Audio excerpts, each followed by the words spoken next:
Habíamos quedado en presentar algunos personajes que se destacan en esta cruzada, en esta gesta de los cristeros. Habíamos hablado la vez pasada del Padre Pro. Ahora vamos a considerar una figura realmente fascinante, la de Anacleto González Flores, uno de los héroes de la gesta cristera.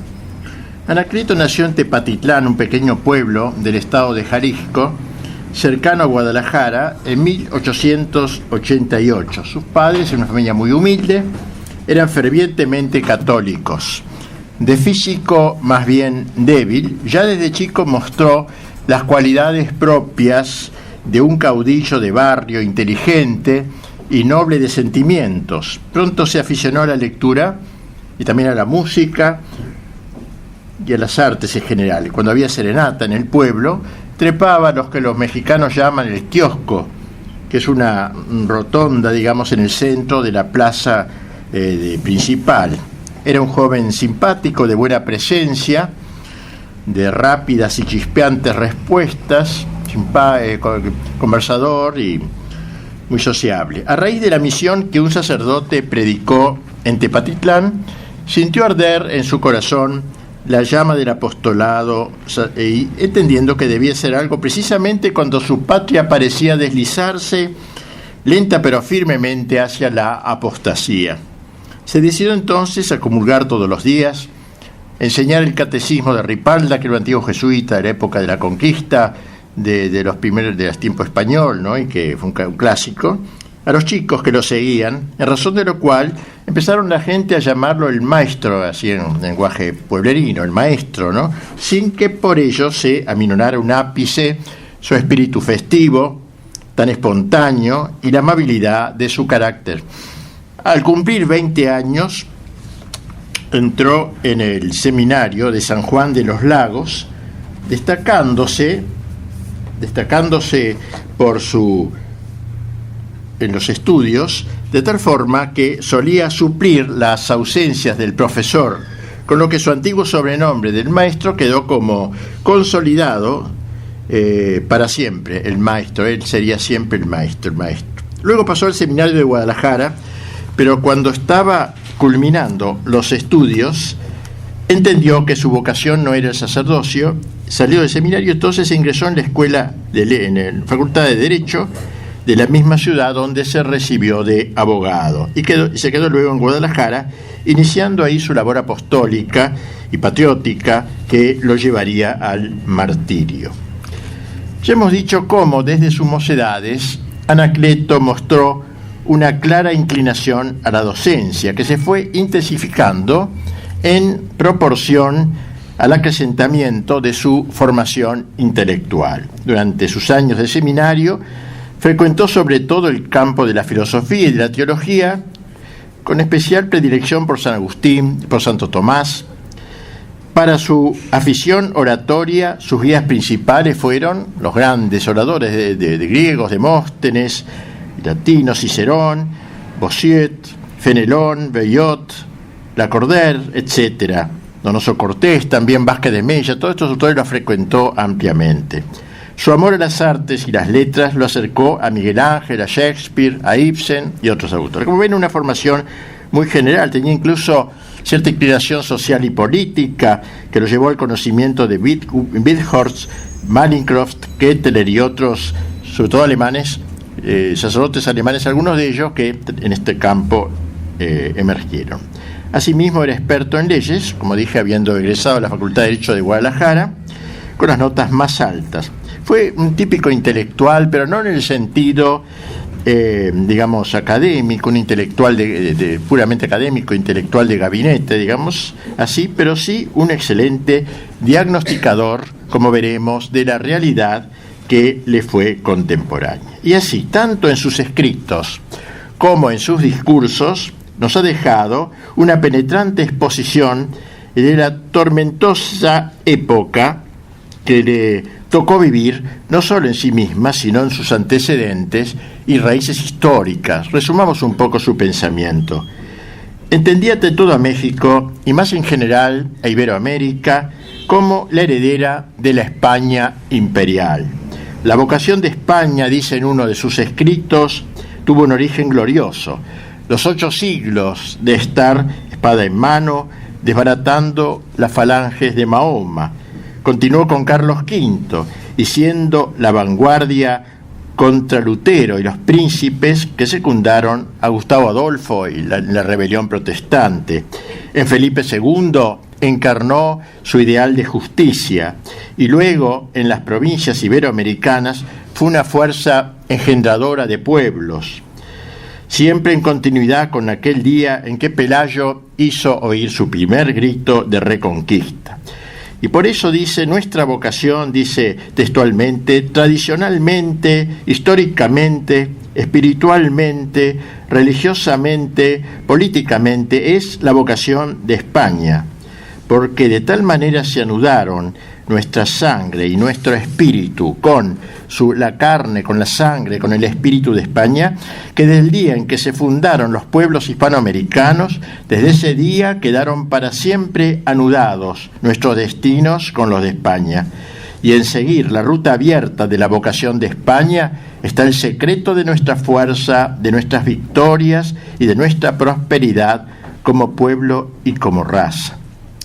La fragua que nos forjó, sigue opinando, escribiendo en sus escritos o discursos, la fragua que nos forjó es la misma que forjó a España. Nuestra retaguardia es así de cerca de 13 siglos, larga historia que nos ha marcado hasta los huesos. Recuerda Anacleto el intento de Felipe II de fundir en un matrimonio desgraciado los destinos de su patria con Inglaterra, y tras el fracaso de dicho proyecto armó su flota para abatir a la soberbia Isabel y sus huestes protestantes, enfrentando la ambición de aquella nación pirata, vieja y permanente, señora del mar.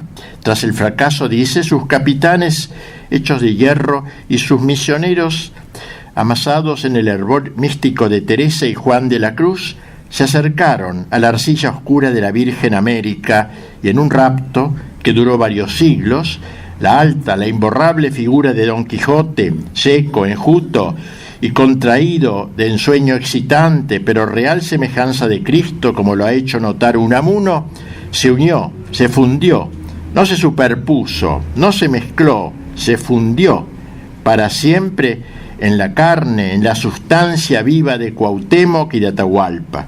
Y la esterilidad del matrimonio de Felipe con la princesa de Inglaterra se tornó en las nupcias con el alma genuinamente americana, en la portentosa fecundidad que hoy hace que España, escoltada por las banderas que se empinan sobre los Andes del Bravo hacia el sur, vuelva a afirmar su vocación.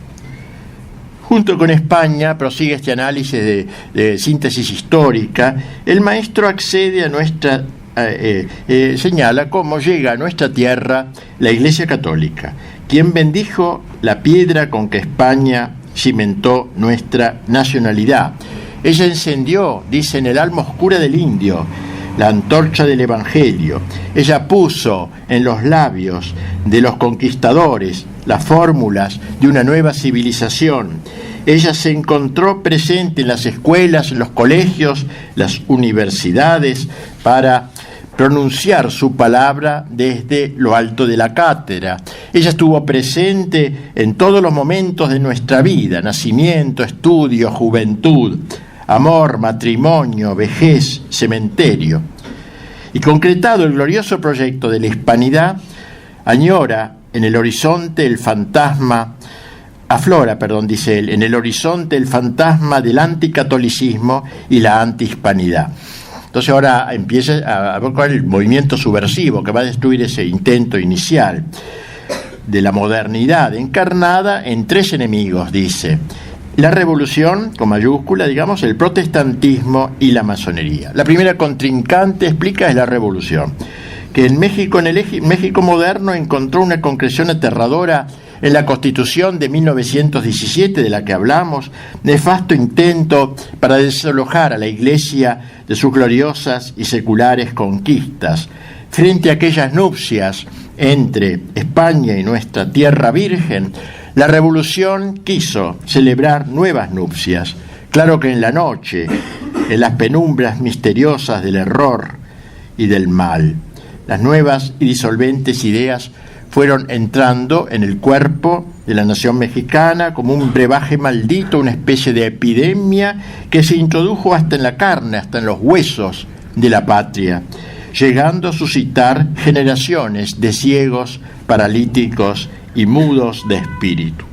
En México han jurado, agrega, han jurado derribar la mansión trabajosamente construida. Anacleto se expresa de manera luminosa, dice: el revolucionario no tiene casa ni de piedra ni de espíritu. Su casa es una quimera que tendrá que ser hecha con el derrumbe de todo lo existente, y por eso ha jurado demoler nuestra casa. Esa casa donde, por espacio de 3 siglos, los misioneros, conquistadores y maestros sudaron y se desangraron para edificar cimientos y techos, y luego esbozaron el plan de otra casa, la casa de la modernidad, la casa del porvenir. Hasta ahora no han logrado demoler del todo la casa que hemos levantado en estos 3 siglos. Si no lo han podido es porque todavía hay fuerzas que resisten, porque Ripalda, que el viejo y destartalado Ripalda dice, aquel autor jesuita del Catecismo Antiguo, como el atlas de la mitología, mantiene las columnas de la autoridad, la propiedad, la familia. Sin embargo, persisten en invadirlo todo, nuestros templos, hogares, escuelas, talleres, conciencias, lenguaje, con sus banderas políticas. Han intentado una iglesia cismática encabezada por el patriarca Pérez. Recuerden que hablamos de esto al hablar de la época de la persecución de comienzos del siglo XX, para mostrar, dice, que nuestra ruptura con la hispanidad resulta inescindible de nuestra ruptura con nuestra iglesia de Roma. Son invasores, son intrusos. El trabajo de demolición no ha sido, por cierto, infructuoso. Si hemos llegado, escribe, a ser un pueblo tuberculoso, lleno de úlceras y en bancarrota, ha sido y es solamente porque una vieja conjuración legal y práctica desde hace mucho tiempo mutiló el sentido de lo divino. México ha sido saqueado por la revolución, por los Juárez, por los Carranza. Bien, ese sería el primer enemigo de la pinta, sí, la revolución. Pero y junto con la revolución destructora, Anacleto denuncia el ariete del protestantismo que llega a México principalmente a través del influjo de los Estados Unidos. González Flores trae a colación aquella famosa frase que Roosevelt dijera cuando le preguntaron si se efectuaría pronto la absorción de los pueblos hispanoamericanos por parte de los Estados Unidos, a lo que aquel presidente respondió: la creo larga, la absorción, ¿no? Y muy difícil mientras esos países sean católicos. El viejo choque entonces entre Felipe II e Isabel de Inglaterra se renueva ahora entre el México tradicional y las fuerzas del protestantismo, que intenta penetrar por doquier, llegando al corazón de las multitudes, sobre todo para apoderarse de la juventud. Y el tercer enemigo es la masonería, que levanta el estandarte de la rebelión contra Dios y contra su iglesia. Anacleto la ve expresada principalmente en el ideario de la Revolución Francesa, madre de la democracia liberal, que en buena parte llegó a México también por intercesión de los Estados Unidos. En 1793 escribe: alguien dijo enfáticamente, la República no necesita de sabios. Y así comenta: la democracia moderna, salida de las calles ensangrentadas de París, se echó a andar sin sabios, en desastrosa improvisación. Su gran mentira, ¿cuál es? Dice: el sufragio universal. Cualquier hombre sacado de la masa informe es entendido como capaz de tomar en sus manos la dirección del país, pudiendo ser ministro, diputado o presidente. Nuestra democracia ha sido un interminable vía crucis cuya peor parte le ha tocado al llamado pueblo soberano. Primero se lo proclamó rey, Luego se lo coronó de espinas, se le puso un cetro de caña en sus manos, se lo vistió con harapos y ya desnudo se lo cubrió de salivazos. La democracia moderna se basa en un eslogan mentiroso, agrega el de la igualdad absoluta. Se echaron en brazos del número, de sus resultados rigurosamente matemáticos, y esperaron tranquilamente la reaparición de la Edad de Oro. Su democracia resultó una máquina de contar. Consideran a la humanidad como una inmensa masa de guarismos, donde cada hombre vale no por lo que es, sino por constituir una unidad, por ser uno. Todo hombre es igual a uno. El sabio, el ignorante, el honesto y el ladrón. Nadie vale un adarme más que otro, con iguales derechos, con iguales prerrogativas. Y a esa democracia escribe, y si esa democracia no necesita de sabios ni de poetas, tampoco necesita de héroes ni de santos. ¿Para qué forzarnos? ¿Para qué sacrificarnos por mejorar? Si en el pantano, debajo del pantano, la vida es una máquina de contar y cada hombre vale tanto como los demás, se ha introducido así un derrumbe generalizado, un descenso arrasador y vertiginoso. Todos hemos descendido, todo ha descendido. Y así concluye este artículo que sale en una de sus revistas. Nos arrastramos bajo el fardo de nuestra inmensa, de nuestra aterradora miseria, de nuestro abrumador empobrecimiento. Democracia maligna esta, porque ha roto su cordón umbilical con la tradición, con el pasado fecundante. El error de los vivos, dice, no ha consistido en intentar la fundación de una democracia, ha consistido y consiste sobre todo en querer fundar una democracia en que no pueden votar los muertos y que solamente voten los vivos y se vote por los vivos. Podríamos agregar y por los avivados también, los mexicanos no usan esta expresión. Resulta interesante advertir cómo González Flores supo ver ya en su tiempo el carácter destructivo e invasor del espíritu norteamericano, incurablemente protestante y democrático liberal.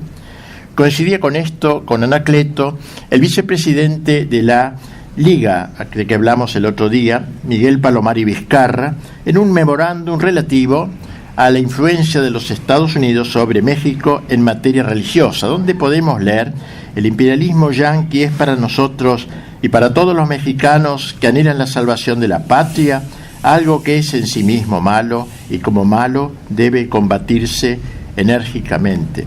E incluso Anacleto llegó a advertir a través del influjo norteamericano el influjo soviético, no distinguiendo demasiado, pero con sabiduría estos dos influjos.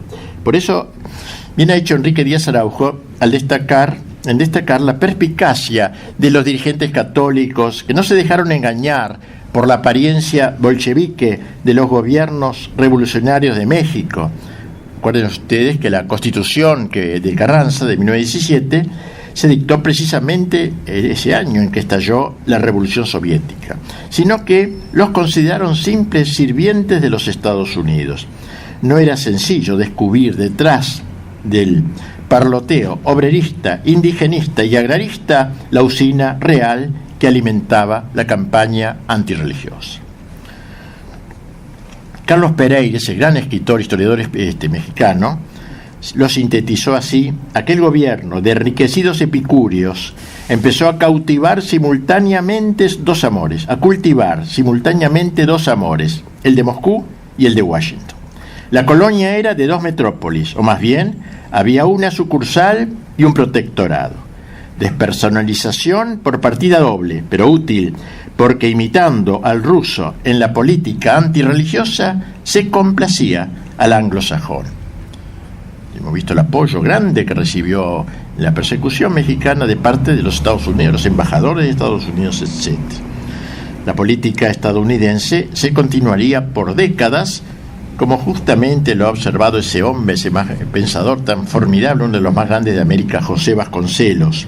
Las cancillerías del norte dice, ven esta situación, la de México, con la misma simpatía profunda, dice este hombre que escribió años después, con la misma simpatía profunda que Roosevelt y su camarilla, con que Roosevelt y su camarilla se convirtieron en protectores de la Rusia soviética durante la Segunda Guerra Mundial.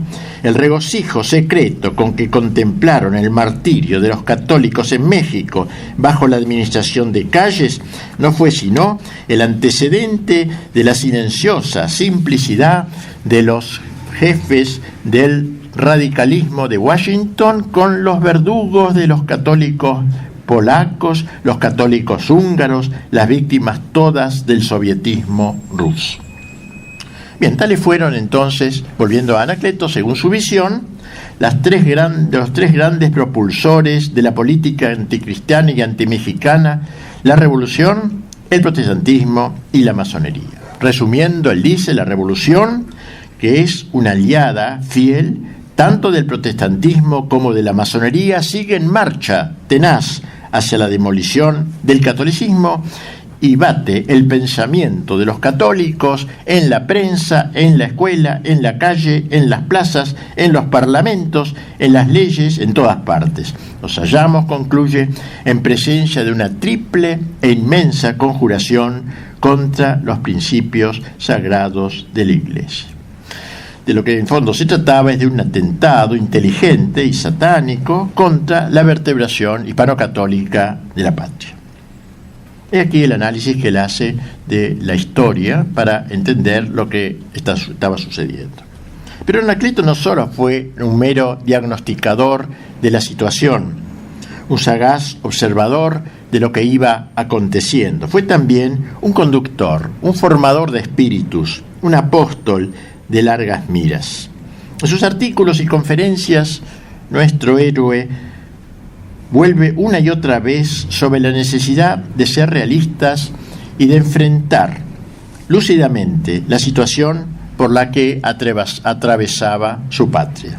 Se nos ha caído la finca, dice.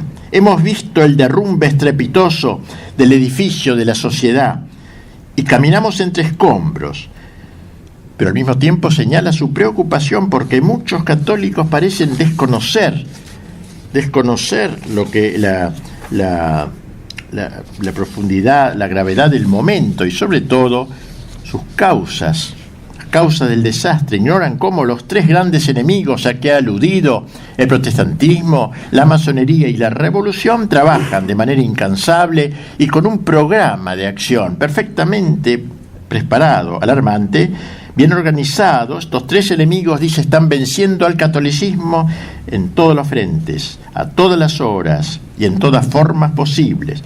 Combaten en las calles, en las plazas, en la prensa, en los talleres, en las fábricas, en los hogares.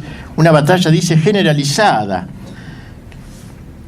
Tienen desenvainada su espada y desplegados sus batallones en todas partes. Esto es un hecho. Cristo no reina en la vía pública, en las escuelas, en el parlamento, en los libros, en las universidades, en la vida pública y social de la patria. Quien reina allí, dice directamente, el demonio. En todos aquellos ambientes se respira el humo de Satanás. ¿Y nosotros qué hacemos? Nos hemos contentado con rezar e ir a la iglesia, practicar algunos actos de piedad, como si ello bastase para contrarrestar toda la inmensa conspiración de los enemigos de Dios. Les hemos dejado a ellos todo lo demás. Les hemos dejado la calle, la prensa, la cátedra, en los diversos niveles de la enseñanza. En ninguno de esos lugares la revolución ha encontrado una oposición seria. Y si algunas veces hemos actuado, lo hemos hecho tan pobremente, tan raquíticamente, que puede decirse que no hemos combatido. Hemos cantado en las iglesias, pero no hemos cantado a Dios en la escuela, en la plaza, en el parlamento, arrinconando a Cristo por miedo al ambiente. Urge, pues, salir de las sacristías, entendiendo que el combate se entabla en todos los tiempos, dice, sobre todo allí donde se libran las ardientes batallas del mal. Procuremos hallarnos en todas partes con el casco de los cruzados y combatamos sin tregua con las banderas desplegadas a todos los vientos. Reducir el catolicismo a plegaria secreta, a queja medrosa, a temblor y espanto ante los poderes públicos, cuando estos, escribe, matan el alma nacional y atasajan en plena vía la patria, no es solamente cobardía y desorientación disculpable, es un crimen histórico, religioso, político y social que merece todas las execraciones. Tal es la gran denuncia de González Flores, que González Flores hace hacia adentro de la Iglesia el inmenso lastre, dice, de pusilanimidad y de apocamiento que ha llevado a buena parte del catolicismo mexicano al desinterés y la resignación. Las almas sufren de empequeñecimiento y de anemia espiritual.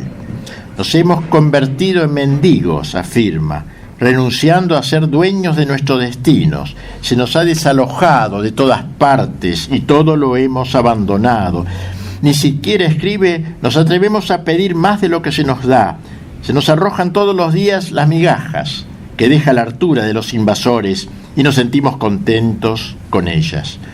Tal encogimiento está en abierta pugna con el espíritu del catolicismo, que desde su aparición es una inmensa y ardiente acometida a lo largo de 20 siglos de historia. La Iglesia, escribe, vive y se nutre de osadías. Todos sus planes arrancan de la osadía. Solamente nosotros nos hemos empequeñecido y nos hemos entregado al apocamiento.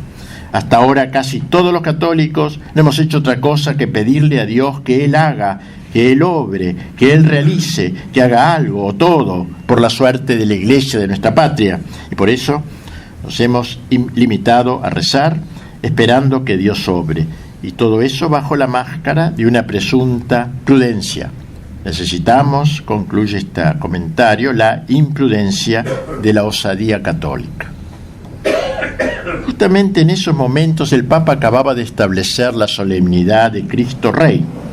Refiriéndose a esto, Anacleto insiste en su proposición. Desde hace 3 siglos, explica, los abanderados del laicismo vienen trabajando para suprimir a Cristo de la vida pública y social de las naciones, y con evidente éxito. A escala mundial, ya no pocas legislaturas, gobiernos e instituciones han marginado al Señor, desafiando su soberanía. Lo relevante de la institución de esta fiesta de Cristo Rey no consiste tanto en que se proclame a Cristo como Señor de la vida pública y social. Ello es, por cierto, importante, pero más lo es que los católicos entendamos nuestras responsabilidades consiguientes. Cristo quiere que lo ayudemos con nuestros esfuerzos, nuestras luchas, nuestras batallas. Y ello no se conseguirá si seguimos encastillados en nuestros hogares y en nuestros templos.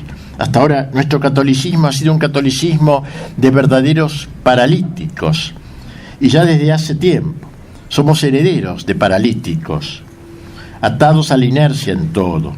Paralíticos del catolicismo son de 2 clases: los que sufren una parálisis total, limitándose a creer las verdades fundamentales sin jamás pensar en llevarlas a la práctica, y los que se han quedado sumergidos en sus devocionarios, no haciendo nada para que Cristo vuelva a ser el Señor de todo. Y claro, escribe, claro está, que cuando una doctrina no tiene más que paralíticos, se tiene que estancar, se tiene que batir en retirada delante de las recias batallas de la vida pública y social, y a la vuelta de poco tiempo tendrá que quedar reducida a la categoría de momia, muda y derrotada.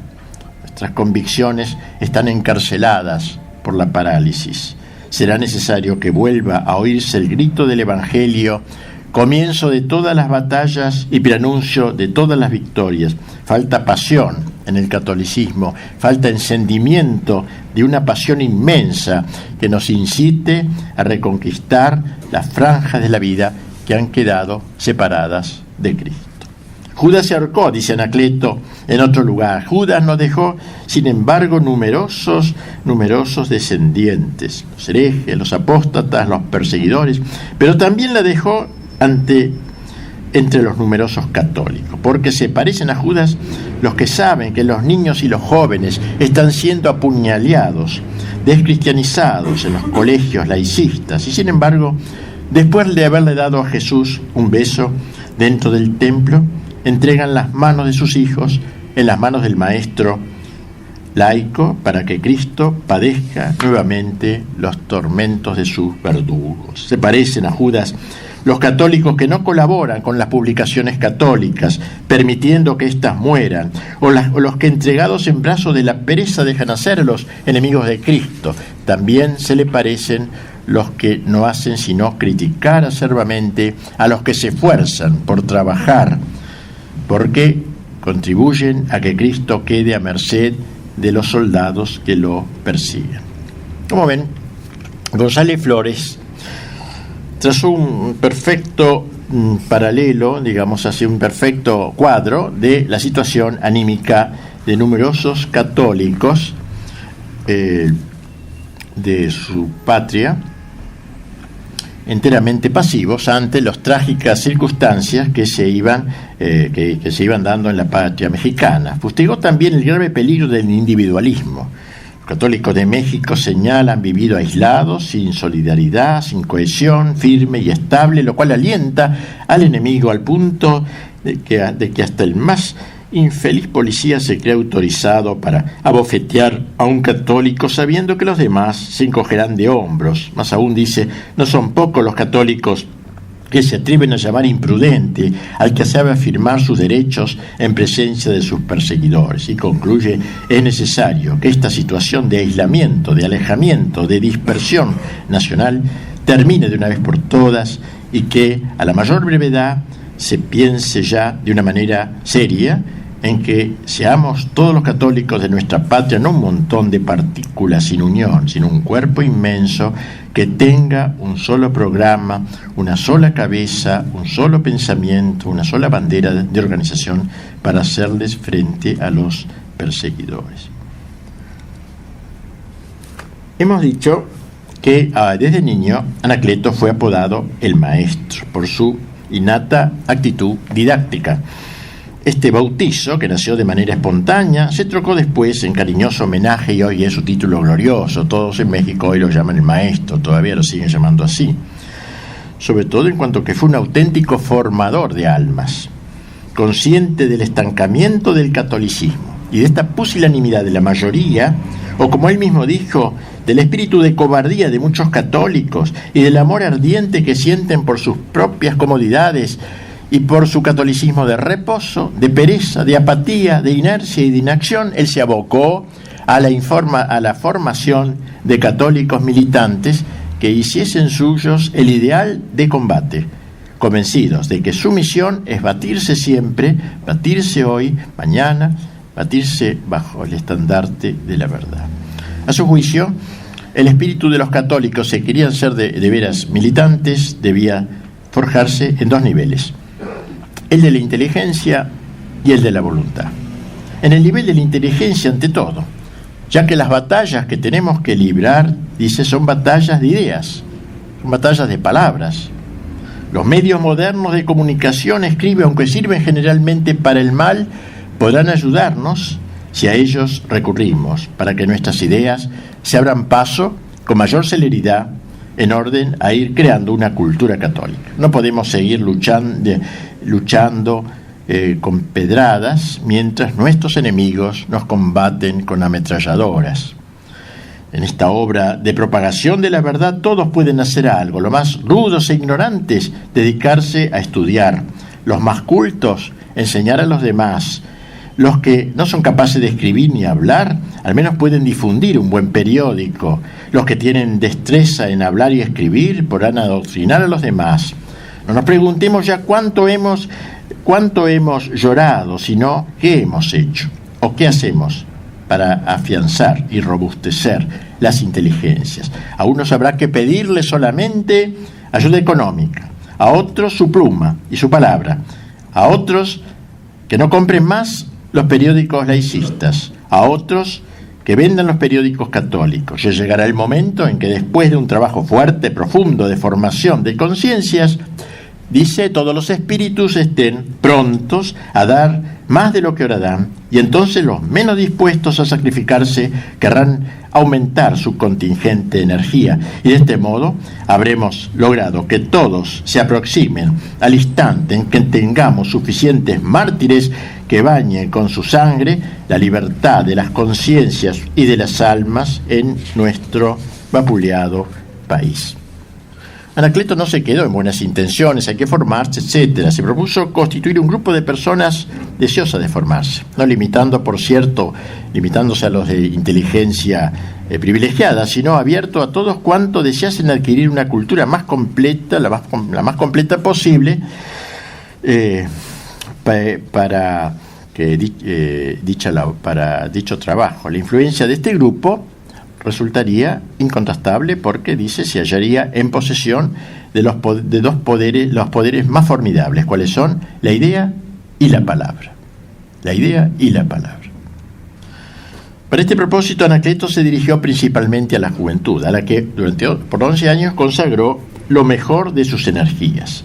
La amplia y arbolada plaza del santuario de Guadalupe en Guadalajara fue su primer local, ahí en la plaza, lugar privilegiado de sus tertulias.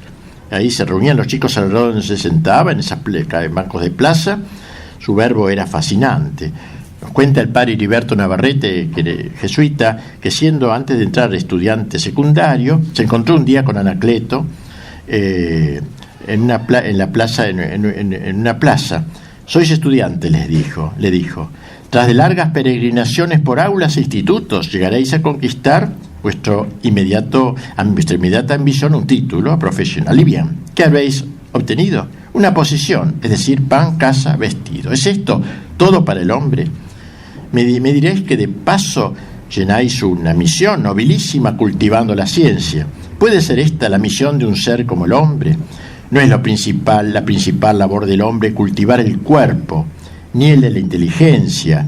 Ha de ser el cultivo de las facultades más altas del espíritu, la de amar. Pero amar lo inmortal, lo único digno de ser amado sin medida, amar a Dios. ¿Serán por ventura ustedes de los que se creen que se llena esta infinita ambición con esas prácticas ordinarias del cristiano pergaminado que asiste a misa los domingos? No, eso no es ser cristiano. Eso es irse paganizando. Es un abandonar plácidamente la vida cristiana, pasando a la vera del sagrado con antifaz carnavalesco, sonriendo al mundo y al vicio, mientras en la penumbra vaga del rincón de una iglesia precipitadamente, en breves minutos, con dolor robados a la semana, se santigua la pintada faz del comediante. Amar a Dios para un joven católico debe significar entusiasmo sin medida, ardores apasionados, de sueños de heroísmo y arrojos de leyenda. La vida es una milicia. Así les hablaba a los chicos, a los jóvenes universitarios. Dice Navarrete que estas y otras ideas fueron brotando en medio de un diálogo vivaz y apasionante. Dice, a mí no me cabía duda que el hombre alcanzaba los perfiles de los grandes líderes, la claridad brillante de sus ideas, unida a la férrea voluntad de un ardoroso corazón, lo delineaban como un egregio conductor de masas. Había ahí madera para un santo, alma para un mártir. Bueno, y con estas condiciones Anacleto atrajo en torno a sí a un buen grupo de jóvenes de Guadalajara, a pocas cuadras del santuario de Guadalupe, de dicha ciudad. Y una señora en las cercanías, a 3 cuadras, por ejemplo, de ese santuario, decidió prestarles un local a él y a varios compañeros que estudiaban en la universidad, y allí convocaron a numerosos jóvenes para cursos de formación. Él los fue formando, todo ese grupo, en grupos separados. Por ejemplo, algunos estudiaban los avatares de la Revolución Francesa, sus víctimas, sus verdugos, la Gironda, el jacobinismo, etc. Y como la dueña de esa casa se llamaba Doña Jerónima, los chicos y los vecinos la llamaban Doña Jero o Giro, le pusieron a la sede el nombre de la Gironda, que es un grupo de la Revolución Francesa, pero en chiste, ¿no? Y los ocupantes eran los girondinos. Ellos. Dicha casa tenía solo 3 habitaciones, pero se fueron armando un buen grupo de jóvenes, unos 50 chicos atraídos por Anacleto y sus compañeros de vida juglaresca. Lejos de todo estiramiento doctrinal, La alegría juvenil del maestro se volvía contagiosa mientras trataba temas de cultura, de formación espiritual, de historia patria. Trascendieron a toda la ciudad, pero más directamente a la barriada del santuario donde estaba la sede.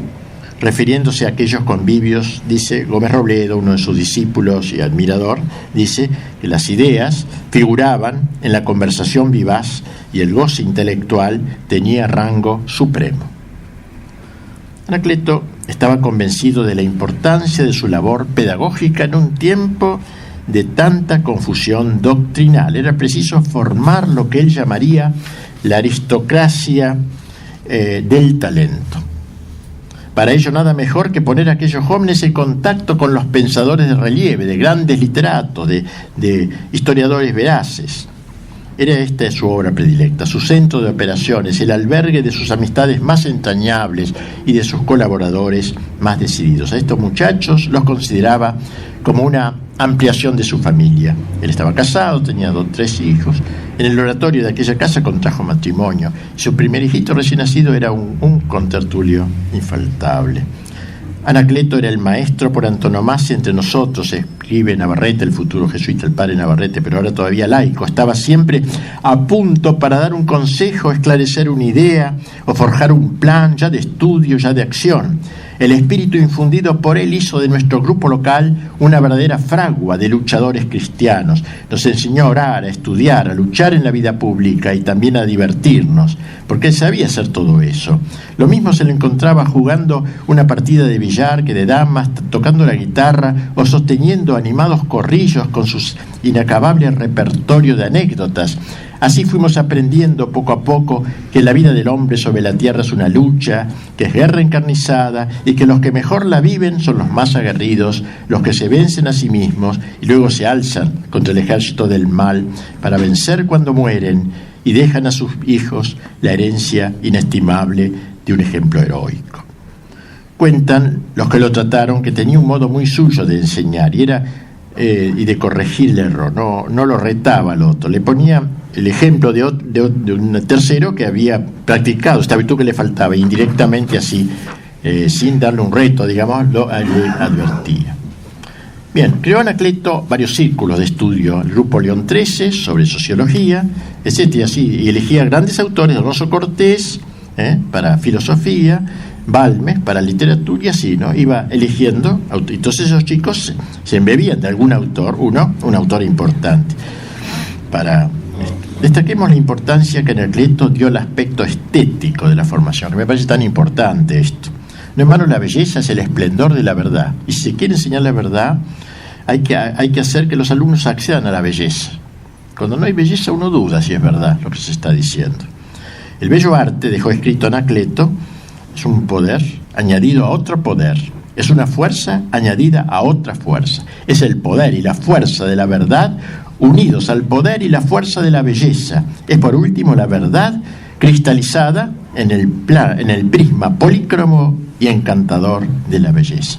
Y así exhortaba a los suyos que pusiesen al servicio de Dios y de la patria no solo el talento, sino también la belleza, para edificar la civilización cristiana. Solo de este modo la verdad se volvería irradiación de energía.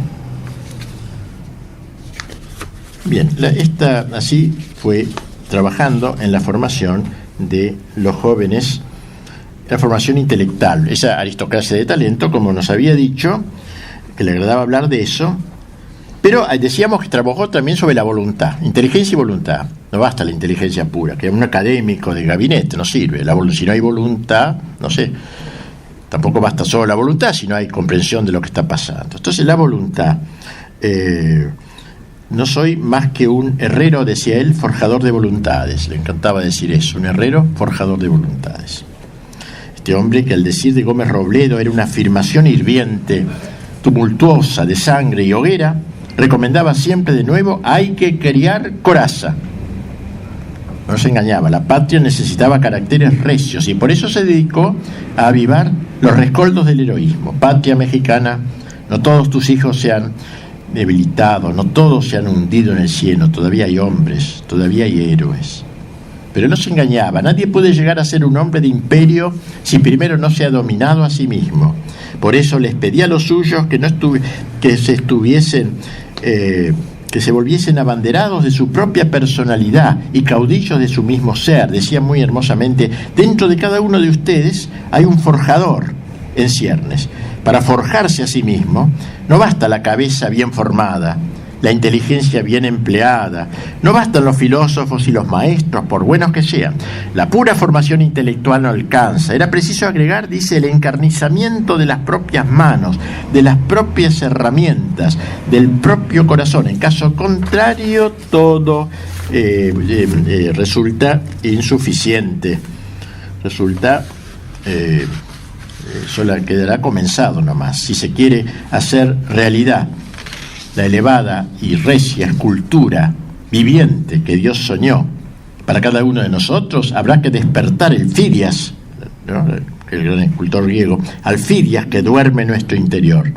Si por el contrario se prefiere seguir siendo un mero boceto informe, un trazo borroso, sin consistencia, una personalidad enclenque, habrá que cruzarse de brazos, permanecer en espera del forjador que nunca llegará, del obrero que debe salir de nosotros mismos y que nunca saldrá porque no hemos querido ni sospechar siquiera nuestra personalidad. Y por eso él quería que los suyos tuviesen temple de héroes, que no se diesen armas a transacciones y componendas, decía, ya que tarde o temprano éstas lo llevarían a lo más ignominioso de las capitulaciones.